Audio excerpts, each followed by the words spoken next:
Olá, amigos e amigas do saber. Neste episódio de hoje, nós vamos falar sobre consciência de classe. Este é um dos conceitos mais importantes do marxismo e a sua relevância não apenas prática, mas também teórica. Isso porque esse conceito é uma das mais inovadoras perspectivas filosóficas do Marx. Porque, por toda a história da filosofia, a consciência geralmente se relacionava apenas a um indivíduo, de maneira isolada. E isso fosse em relação ao objeto, ou então fosse em relação a si próprio, o que a gente chama de autoconsciência. É só a gente tentar lembrar lá do René Descartes, quando fazia ali as suas meditações, estava num quarto, sozinho, até que ele chega àquela famosa conclusão do penso, logo existo. O que era a consciência para o Descartes? Bom, a consciência dele era a autoconsciência, a consciência de si, ou então consciência de objetos, mas o Marx vai falar de uma coisa muito interessante, que é a consciência de classe. Então, ou seja, o Marx ele vai atribuir consciência agora não apenas a seres individuados, ou a indivíduos, mas o Marx vai atribuir consciência a um sujeito coletivo, que é o proletariado.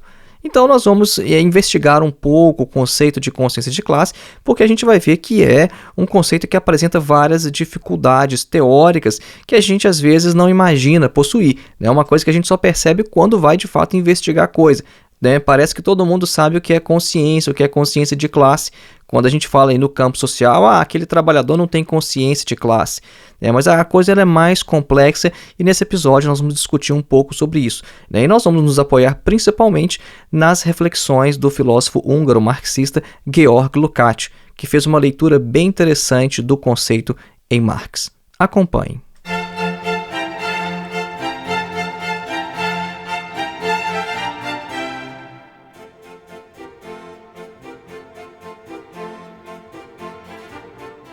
Antes de iniciar, um breve recado, faça sua inscrição em nosso curso de Introdução à Filosofia, dos Pré-Socráticos a Sartre. O nosso curso tem mais de 14 horas de duração, é um curso que você pode fazer com total flexibilidade, porque não tem data nem de início nem de término, e o curso também oferece certificado ao final. O nosso objetivo é colocar você em contato direto com alguns dos principais textos de toda a história da filosofia, de modo que os vídeos vão lhe preparar para ler textos do próprio Platão, Aristóteles, Sêneca, Marco Aurélio, Santo Anselmo, São Tomás de Aquino, Descartes, Hegel, Kant, Marx e etc. Para mais informações, acesse o link que está na descrição deste episódio, ou então o link que você pode encontrar em nosso site, que é www.filosofiaepsicanalise.org. E se você aproveitar o cupom de desconto, que geralmente fica disponível nos primeiros 5 dias após a publicação deste episódio, você consegue comprar com desconto e pelo menor valor possível na plataforma, que é de R$ 22,90. E o nosso segundo e último recado é que você pode contribuir com este nosso trabalho através do Apoia-se. Nós temos um perfil e o link para o perfil também está na descrição deste episódio. Ou então você pode fazer um Pix diretamente para a nossa conta através do e-mail filosofiavermelha@gmail.com. Voltemos então ao nosso tema, consciência de classe. Uma incompreensão muito comum quando se fala de consciência de classe é confundir a consciência de classe propriamente dita com uma mera consciência de luta. Vejam bem, não é pelo fato de um operário entender, por exemplo, que uma greve pode aumentar os seus salários, que a gente pode dizer que esse operário tem consciência de classe.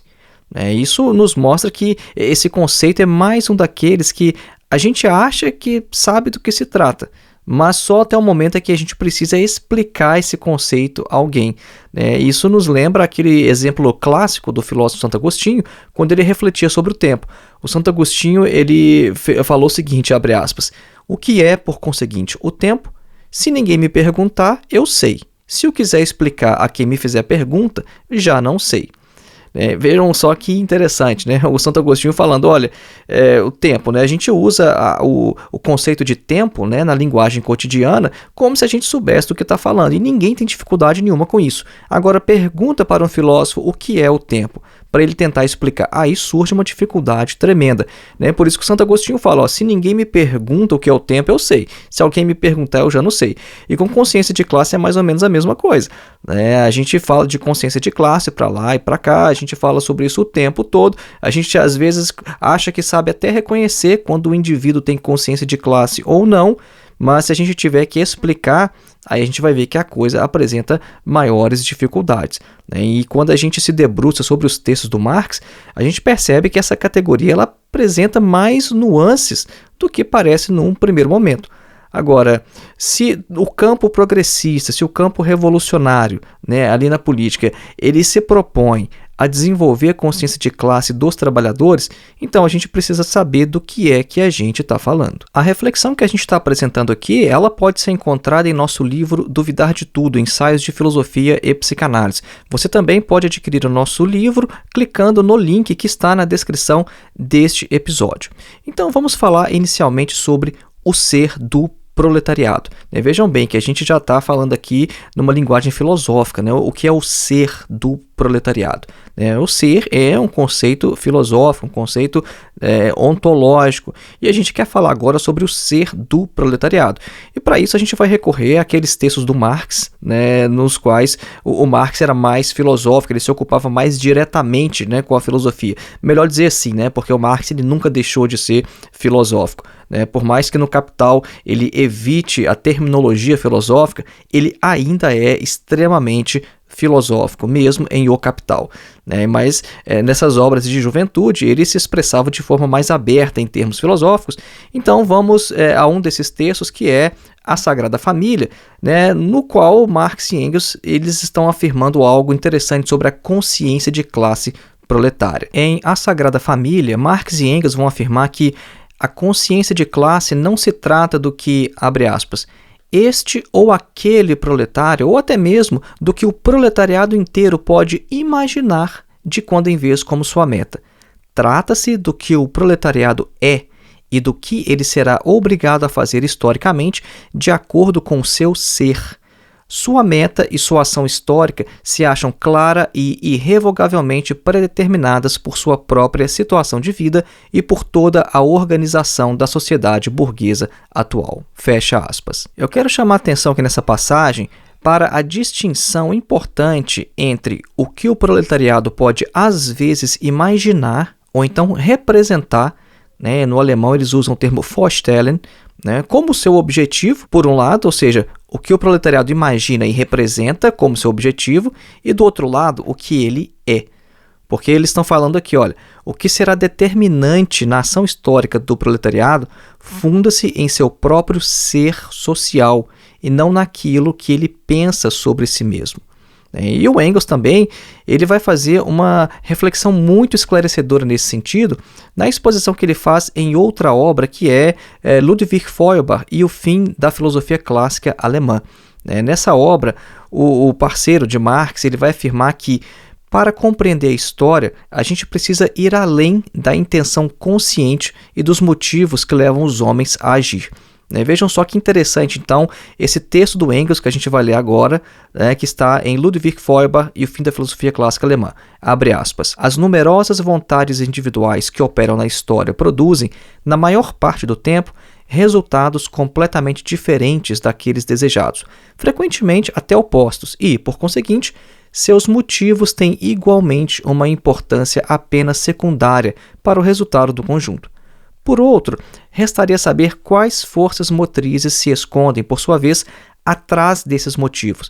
Quais são as causas históricas que, agindo na mente dos sujeitos agentes, transformam-se em tais motivos. Fecha aspas. Vejam só, e nesse trecho aqui, o Engels está falando o seguinte, olha, a gente tem um punhado de indivíduos na história que eles vão, na verdade, agir com uma determinada consciência, eles pensam que estão fazendo alguma coisa, só que essa consciência que eles têm, na verdade, é uma falsa consciência.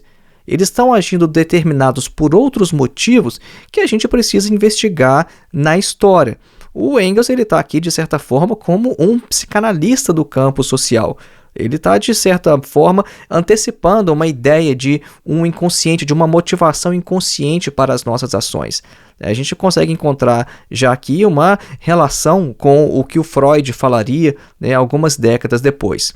Esses motivos conscientes de que fala Engels são aqueles motivos que, para cada indivíduo da classe, são apresentados como justificativo, ou então como motivo imediato, né, de sua ação. Eles são análogos ao que a psicanálise vai chamar de racionalização, no sentido de que são justificativas que encobrem algo mais fundamental que ainda permanece oculto, que não emerge à consciência. O Engels ele não nega que os homens atuem na história de forma consciente. Ele não nega isso. As pessoas, de fato, agem na história de forma consciente. Só que essa consciência é uma falsa consciência. E tem um outro texto no qual isso vai ficar ainda mais claro, que na verdade é uma carta que ele escreveu a Franz Mehring, uma carta datada de 14 de julho de 1893. Ele afirma o seguinte, abre aspas, a ideologia é um processo que de fato é levado a cabo com consciência pelos chamados pensadores, mas com uma falsa consciência. As verdadeiras forças motrizes que os movem lhes permanecem ocultas. Fecha aspas. Isso vale também para o proletariado. O que o Marx entende por consciência de classe não é a mesma coisa que uma consciência psicológica de sua situação de classe. De modo que, em um sentido marxiano mais estrito, a gente não pode dizer, por exemplo, que um trabalhador ele tem consciência de classe apenas pelo fato de saber que é explorado. Ou seja, a consciência psicológica da opressão, embora seja um estágio importante para levar o proletário a lutar por sua emancipação, isso ainda não é o que Marx considera consciência de classe. No campo marxista, a reflexão mais relevante sobre o conceito de consciência de classe nos foi legada pelo filósofo húngaro Georg Lukács. O Lukács ele escreveu uma obra chamada História e Consciência de Classe, que foi publicada inicialmente em 1923, e nessa obra o Lukács vai afirmar que nenhuma classe social nas sociedades pré-capitalistas era capaz de desenvolver consciência de classe. E o motivo é que a base econômica dessas sociedades não era ainda tão evidente como no capitalismo, e ela acabava se confundindo com os estamentos e o sistema jurídico. Então nós vamos ver aqui como que o Lukács ele vai trabalhar em cima do conceito de consciência de classe esboçado pelo Marx, e ele vai mostrar o seguinte, olha, consciência de classe só é possível ao proletariado e na sociedade capitalista.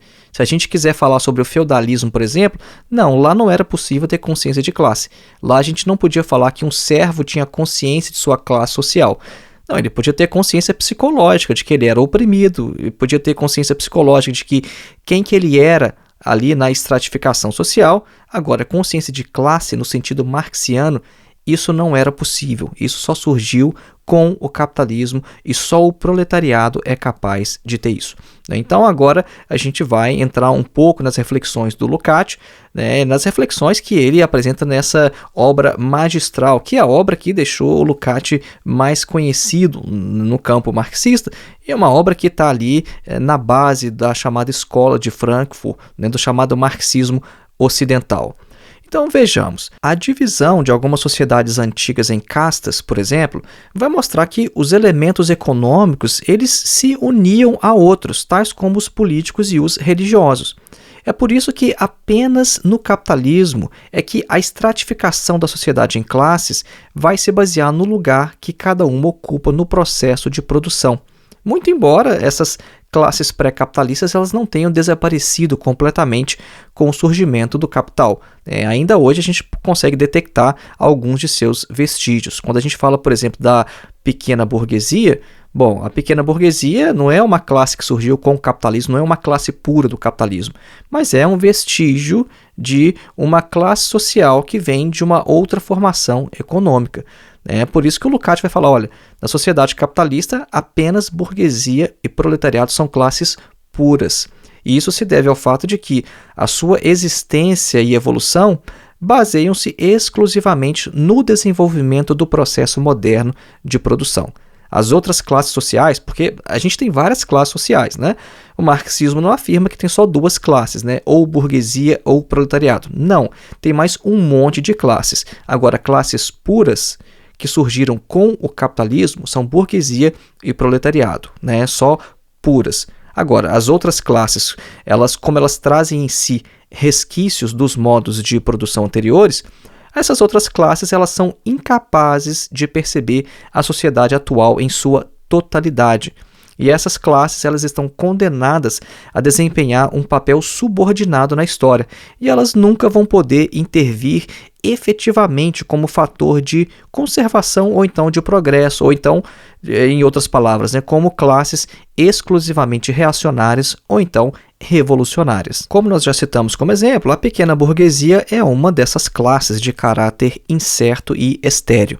Então, o Marx afirma, por exemplo, lá no 18 Brumário de Napoleão Bonaparte, ele vai dizer que a pequena burguesia, enquanto classe de transição, em que os interesses das duas outras classes se enfraquecem simultaneamente, ela vai se sentir sempre acima da oposição de classes em geral. E ela sempre vai tentar harmonizar o conflito entre as classes principais.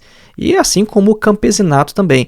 Essas classes elas não possuem perspectivas de transformação da sociedade como um todo. É por isso que a gente vê hoje aqueles indivíduos que são considerados como pequeno burgueses, eles acham, não, eu não vou nem para o lado do proletariado, é radical demais, mas eu também não defendo a burguesia, porque é muito injusto o sistema capitalista. Então ele se acha assim, flutuando, ele está no meio de tudo, ele não toma partido por nada. É exatamente o que o Marx já falava. A pequena burguesia ela se sente acima da oposição do conflito de classes. Agora, não são apenas essas classes intermediárias que são incapazes de desenvolver consciência de classe. A própria burguesia também é incapaz de desenvolver consciência de classe. Muito embora ela seja, ao lado do proletariado, a outra única classe pura do capitalismo, a sua consciência ela encontra limites intransponíveis.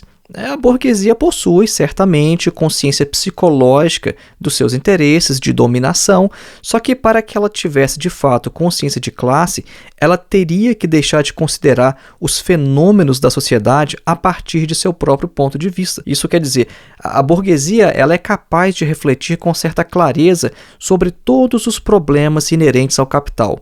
Só que quando a solução desses problemas apontam para além do modo de produção capitalista, a consciência da burguesia ela se obscurece, ela se torna turva. A barreira que faz da consciência de classe da burguesia uma falsa consciência é a situação de sua própria classe, de modo que os limites objetivos da produção capitalista é que vão determinar os limites de sua consciência.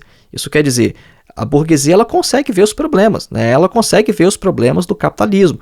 Ela vê, por exemplo, que o capitalismo entra em crise, ela percebe que é possível você fazer certos cálculos para dizer quando uma nova crise vai estourar. É por isso que quando a gente teve a crise de 2008, os grandes economistas burgueses foram todos correndo ler Marx, porque se lembraram, de fato, tem aquele cara que fala sobre as crises do capitalismo, é o Marx, vamos ler as obras de Marx para a gente tentar entender o que está acontecendo e talvez tentar buscar alguma saída. Agora, quando a solução está, na verdade, na superação do capitalismo, isso aí eles não podem aceitar, porque eles não querem um mundo no qual eles não serão classe dominante. É por isso que a burguesia ela tem limites em sua consciência, ou seja, os limites do próprio capitalismo vão determinar os limites da consciência de classe da burguesia. Então, a gente está chegando já perto de uma definição mais fechada, mais redonda, para uma definição mais completa do que é consciência de classe. Porque, vejam, a gente já falou nesse episódio que consciência de classe não é consciência de que você domina, consciência de que você é dominado, consciência de a qual extrato social você pertence. Isso aí é uma consciência psicológica de situação de classe. No sentido marxiano, a gente está chegando perto, então, de entender o que é que está acontecendo. Nós vamos dar continuidade após uma breve pausa musical.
Voltemos então à nossa reflexão sobre consciência de classe. Consciência de classe tem a ver com totalidade e com um projeto de reorganização social. O Georg Lukács vai fornecer uma definição bem sucinta de consciência de classe que vai levar em conta também as contribuições do próprio Lenin, do famoso revolucionário russo. A consciência de classe ela seria o seguinte, abre aspas, a reação racional adequada que deve ser adjudicada a uma situação típica determinada no processo de produção. Fecha aspas. É uma definição extremamente sucinta e complicada até, se você não conhece o texto do Lukács, é pouco provável que você tenha compreendido isso de uma vez só. Então eu vou ler de novo. A reação racional adequada que deve ser adjudicada a uma situação típica determinada no processo de produção. Bom, parece complexo, mas não é tanto assim.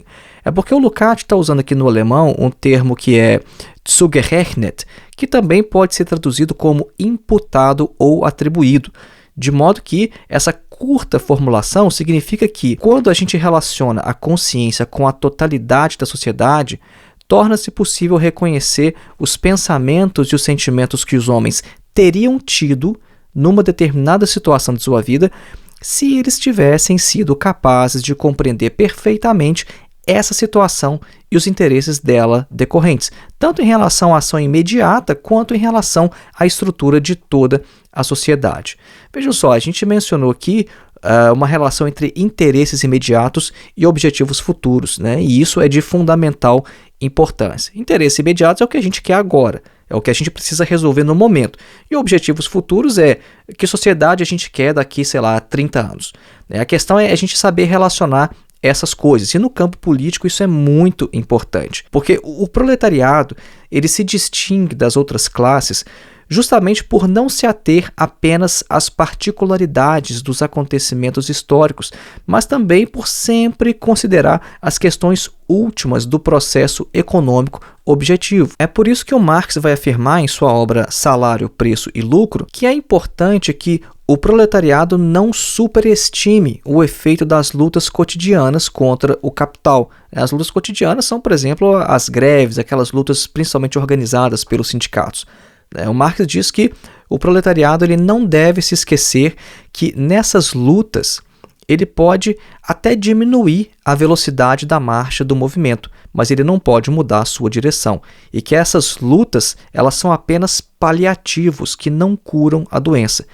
Desse modo, então, o proletariado ele não deve se ocupar exclusivamente dessas inevitáveis guerras de guerrilha, como chama aqui o Marx, essas guerras dos trabalhadores organizados contra o capital, aquelas greves históricas ali do século XIX e até anteriormente, quando tinha o ludismo, por exemplo, trabalhadores quebravam máquinas e etc. O Marx fala, olha, o proletariado não deve se ocupar exclusivamente dessas guerras de guerrilha e, ao invés da palavra de ordem conservadora, um salário diário justo por um dia de trabalho justo, o proletariado ele deveria escrever no seu cartaz, nas suas bandeiras, a solução revolucionária, abaixo o sistema assalariado. Veja só que interessante, o Marx está falando que isso é conservador.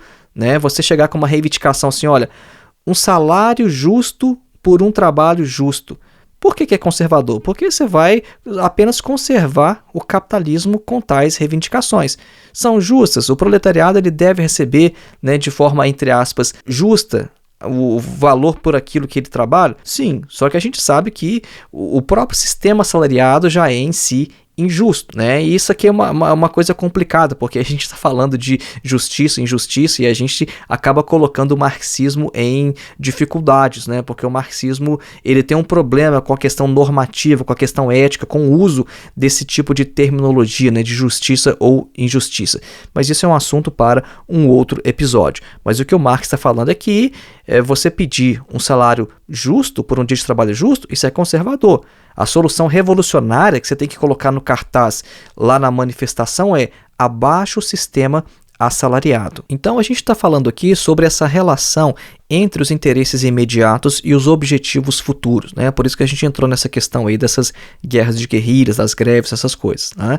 O Marx e o Engels, eles também vão assinalar no Manifesto do Partido Comunista que uma das diferenças entre os comunistas e os outros partidos proletários é justamente que os comunistas, eles não se limitam apenas às lutas imediatas dos trabalhadores, mas os comunistas sempre levam em conta o futuro do movimento. Inclusive, eles falam o seguinte, abre aspas, o resultado real de suas lutas não é a vitória imediata, mas a união cada vez maior dos trabalhadores. Fecha aspas. E nesse mesmo sentido, o Marx vai descrever também a formação do proletariado lá em Miséria da Filosofia. O Marx vai se valer ali de um arcabouço teórico hegeliano.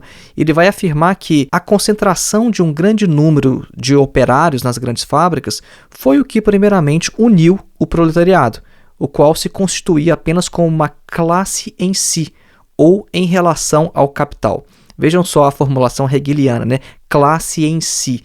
Isso é tipicamente hegeliano. E o Marx está se valendo ali das categorias hegelianas para analisar a questão do proletariado, para analisar o capital, a formação social. Só que o Marx vai dizer que é necessário que o proletariado se torne uma classe para si mesmo, que ele eleve a necessidade econômica de sua luta de classe ao nível de uma vontade consciente, de uma consciência de classe ativa. Esse trecho também é bem interessante, a gente está só mencionando aqui, a gente não vai entrar a fundo e explicar isso aqui, mas é um texto muito interessante, é uma passagem muito legal, onde o Marx vai usar o conceito de classe em si e classe para si. No início do episódio, nós mencionamos que na história da filosofia, geralmente quando se fala em consciência, a gente está falando consciência de um indivíduo em relação ao objeto ou consciência de si mesmo, que é a autoconsciência.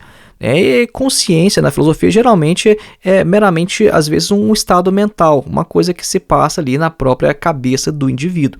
Só que quando a gente fala de consciência de classe, essa consciência ela não tem um caráter meramente contemplativo. A consciência de classe não é apenas um saber sobre um objeto, mas ela envolve também os interesses decorrentes dessa situação. E é aqui que a gente começa a entrar justamente no que é a consciência de classe e qual que é a inovação teórica, conceitual, filosófica do Marx. Então, se burguesia e proletariado eles compartilham da mesma realidade objetiva, ou seja, eles vivem na mesma sociedade, no mesmo mundo, qual a diferença entre o ser social de cada uma dessas classes, de modo que só os despossuídos possam alcançar a consciência de classe, mas não os exploradores, não os ricos? Bom, duas passagens da obra de Marx são fundamentais para a gente compreender esse aspecto. Na primeira passagem que eu quero mencionar aqui, isso vem da Introdução à Crítica da Filosofia do Direito de Hegel, o Marx afirma que a dissolução da ordem existente deriva do próprio Dasein, da própria existência do proletariado. Ele afirma o seguinte, literalmente abre aspas, quando o proletariado anuncia a dissolução da ordem mundial até então existente, exprime apenas o segredo de sua própria existência, pois ele é a dissolução efetiva dessa ordem mundial. Fecha aspas. E na segunda passagem que eu quero mencionar, essa passagem vem da obra A Sagrada Família, ele vai afirmar que a alienação atinge tanto a burguesia quanto o proletariado, mas ele traça essa distinção. Abre aspas. A classe possuidora e a classe do proletariado apresentam a mesma autoalienação humana, mas a primeira sente-se à vontade e confirmada nessa autoalienação. Reconhece a alienação como seu próprio poder e possui nela a aparência de uma existência humana. A segunda se sente aniquilada na alienação, percebe nela sua impotência e a realidade de uma existência desumana. Fecha aspas. Vejam só, o Marx está falando que na sociedade capitalista a alienação atinge todo mundo, só que a burguesia reconhece a alienação como seu próprio poder, e ela possui nessa alienação uma aparência de existência humana. O proletariado não. A alienação para o proletariado significa aniquilamento e impotência.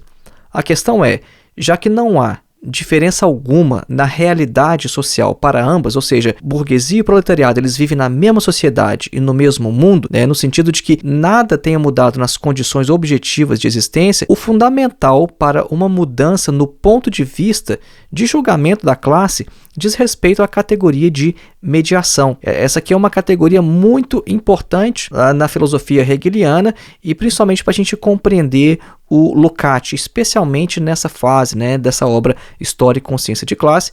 O primeiro capítulo da minha dissertação de mestrado foi explicando essa categoria de mediação junto com a de totalidade, mas isso não é um assunto para este episódio. Então a questão é que a realidade em seu imediatismo ela continua a mesma tanto para uma classe quanto para a outra. Só que vai ser através da categoria de mediação que a realidade, que é simplesmente imediata, vai se tornar a verdadeira realidade objetiva para ambas as classes, burguesia e proletariado. E é assim que ela vai ser percebida como fundamentalmente distinta para cada uma delas.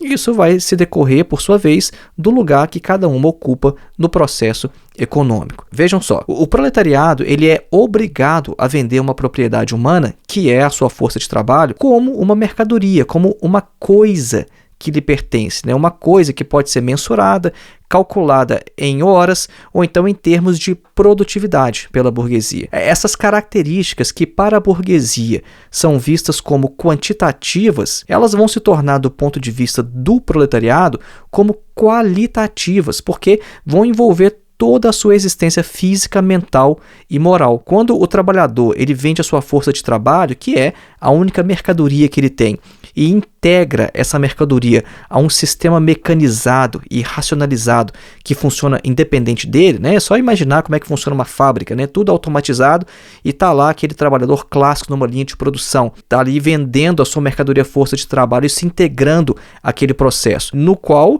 ele não passa de uma engrenagem, Porque o trabalhador vai ser o quê? Vai ser um número, uma estatística. Então, o proletariado ele acaba se integrando a si próprio nesse sistema porque a sua mercadoria, a sua força de trabalho é inseparável de sua própria existência. E aí, essa situação vai levar ao que o Lukács chama de autoconsciência da mercadoria, que vai ser um híbrido bizarro de humano e não humano. Vejam só, o que acontece é que o proletariado tem uma mercadoria que é chamada força de trabalho. Agora, essa mercadoria força de trabalho não é uma coisa que o proletariado pode, pendurar lá numa vitrine, ir lá no mercado, pendurar num varal e colocar lá assim, olha, estou vendendo minha mercadoria força de trabalho. O capitalista que quiser comprar pode pagar aí R$10 por hora para usar minha mercadoria. Não, a mercadoria força de trabalho é inseparável do próprio ser do proletariado. Quando o trabalhador, então, ele tem que vender essa mercadoria, a força de trabalho, lá vai o trabalhador todo inteiro, em completo, toda a sua pessoa para a fábrica. Quando o capitalista compra a força de trabalho, ele está comprando o operário como um todo. Ele está comprando o operário em sua totalidade. É por isso que a gente está falando que não tem como separar essa mercadoria força de trabalho da própria existência do trabalhador. Agora vejam só que essa autoconsciência, que a gente acabou de falar dessa autoconsciência da mercadoria, ela ainda não é revolucionária. Vejam só, um escravo, por exemplo, ele não modifica a sua situação apenas por reconhecer o fato de sua própria escravidão, Não é porque o escravo chegou à conclusão, olha, eu sou um escravo, Existem pessoas livres, eu sou um escravo, bom, se ele sabe isso, o que mudou na realidade dele? Não mudou nada. Agora, a diferença entre o escravo, que tem consciência de sua escravidão, e o proletário, que tem a autoconsciência da mercadoria, é o fato de o autoconhecimento do proletariado trazer uma mudança estrutural objetiva no próprio objeto do conhecimento, porque abaixo dessa superfície mecanizada, coisificada, quantificada, na qual o trabalhador foi tornado pelo capitalismo, abaixo disso jaz um núcleo vivo, qualitativo, uma relação entre homens. E uma vez que esse núcleo é revelado, é possível então reconhecer o caráter fetichista de toda e qualquer mercadoria, de modo que no proletariado vai se realizar a chamada identidade sujeito-objeto, que foi tão perseguida pelo idealismo alemão. Vejam só que a gente está citando aqui de maneira bem resumida alguns dos temas que o Lukács vai trabalhar. Então vocês estão percebendo que tem um diálogo, né, do Lukács não só com o Marx, mas também com todo o idealismo alemão. Então o Lukács está usando categoria de totalidade, de categoria de mediação, está falando sobre a identidade sujeito-objeto, autoconsciência da mercadoria. Isso mostra como que o Lukács ele vai se basear nesse arcabouço teórico hegeliano para fazer uma reflexão muito original sobre a consciência de classe.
Essa autoconsciência da mercadoria que é típica do proletário, que só pode acontecer, na verdade, no proletário, ela vai fazer o quê? Ela vai destruir a forma reificada objetiva da sociedade de dentro para fora. Lembra que a gente falou sobre a autoconsciência da mercadoria? Por que a autoconsciência da mercadoria? Quando a gente fala de mercadoria, sei lá, a gente fala da mercadoria que a gente vê nas lojas, Você vai numa loja, tem um tanto de mercadoria na loja, você escolhe uma para você comprar e leva para casa. Mas quando a gente está falando de autoconsciência da mercadoria, não é que você vai numa loja ali, numa loja chinesa ali, sabe? Aquelas lojas de R$2, onde você, sei lá, você compra uma coisa de plástico, um brinquedo, um balde, e aquela mercadoria que você comprou, ela tem autoconsciência. Não. A mercadoria que tem autoconsciência é o proletário, porque o proletário é uma mercadoria no capitalismo. Então é por isso que a gente está falando da autoconsciência da mercadoria. O proletário é uma mercadoria no capitalismo, mas ele é uma mercadoria que tem um núcleo vivo. Por mais que o capitalismo transforme numa coisa que é mensurável, que é quantificável, abaixo daquilo ali jaz um núcleo vivo. E esse núcleo vivo, ele pensa, ele tem consciência. E quando ele toma consciência disso, ele tem consciência que ele é uma mercadoria, ele entende qual que é a realidade de todas as mercadorias no capitalismo. Ele conhece o próprio sistema capitalista como um todo. É por isso que a autoconsciência da mercadoria é uma consciência de como toda a sociedade capitalista está organizada. Então, o trabalhador, como proprietário dessa mercadoria chamada força de trabalho, ele é transformado por essa autoconsciência, junto com toda a sua classe, em uma força revolucionária. De modo que as leis parciais de sistemas fechados do mundo capitalista, que são baseados na técnica e em uma racionalidade puramente instrumental, elas vão abrir caminho agora para uma escolha consciente de outras leis que não vão ser mais individuais, mas coletivas. Isso é, o ato de consciência destrói a forma de objetividade de seus próprios objetos. Então, para a gente resumir aqui, algumas partes foram um pouco mais complexas, e isso é característico do próprio texto do Lukács, né? Nós avisamos que esta é uma reflexão mais densa, uma reflexão que envolve Hegel, o idealismo alemão. Então, obviamente, quando a gente fala de Hegel, a gente pode esperar coisas mais densas, né? Mas, para a gente resumir aqui, então, um proletariado consciente é aquele que sabe de sua missão histórica enquanto classe. Se você achou tudo mais nesse episódio complexo de entender, grave só isso. Um proletariado consciente é aquele que sabe de sua missão histórica enquanto classe. Vejam que a gente está falando de uma coisa muito interessante aqui, que é missão histórica. Você, como trabalhador, você sabe qual a sua missão histórica? O que você tem que fazer enquanto proletário? É isso que está envolvido na consciência de classe. Agora, a questão é que compreender o curso da história com todas as suas interconexões, a sua relação com o presente, com os próximos desdobramentos, isso não é tarefa trivial. E por isso não é de se esperar que todo operário combativo, ou então todo grevista, ou então que todo lutador social atinja esse nível de consciência. Certamente não há revolução sem uma disposição, ou então uma consciência de luta. Mas sem consciência de classe é impossível ir além e saltar, do que o Marx chamava do reino da necessidade para o reino da liberdade. E é por essa razão que alguns teóricos do marxismo, tais como o Karl Kautsky, o Vladimir Lenin e o Georg Lukács, eles perceberam que a consciência de classe ela deve ser imputada ou atribuída, ou seja, trazida de fora da classe operária para dentro. E aqui é que a organização revolucionária vai desempenhar um papel essencial. Durante esse episódio, a gente até mencionou aquele trecho do Lukács, aquela formulação bem curtinha, que a consciência de classe ela é adjudicada. A gente até falou que no alemão é zugerechnet. Então, nesse trecho ali, o Lukács estava se apoiando em Lenin, e Lenin, por sua vez, se apoiou em Kautsky, no sentido de que a consciência de classe ela é trazida de fora da classe operária para dentro. E é por isso que, segundo Lenin, você precisa ter uma organização de revolucionários profissionais. Porque se os trabalhadores ficarem unicamente fazendo greve, a gente viu que o Marx acha que isso é conservador. Não que não deva ser feito, a questão não é essa. É que se você ficar unicamente pedindo melhores salários, você nunca vai ultrapassar o próprio capitalismo. Você vai querer ali lutar dentro dos marcos do próprio capitalismo e, nessa perspectiva, é sim conservador. Agora, isso não quer dizer que essas lutas, que greves não devam ser fomentadas. Muito pelo contrário.